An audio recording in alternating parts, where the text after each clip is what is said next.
يلا يا دلال، انت معاك طياره.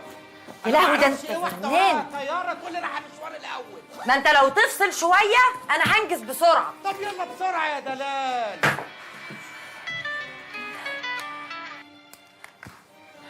ايوه يا حامد، انت ازاي تكلمني دلوقتي؟ ده بابا هنا. مش انا قايله لك ما تكلمنيش بالليل ابدا؟ ممكن تكلمني الصبح. لا بلاش بكره، اصل بكره مسافرين. رايحين البلد كلنا وهنبقى متجمعين وكده، فمش هعرف ارد عليك. خلاص انا هكلمك لما ارجع. ماشي يا حامد؟ طب اقفل دلوقتي عشان بابا جاي. بابا جاي، يلا اقفل. باي.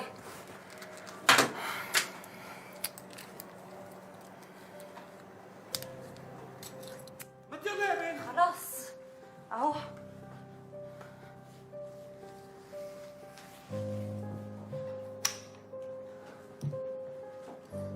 جايه حالا.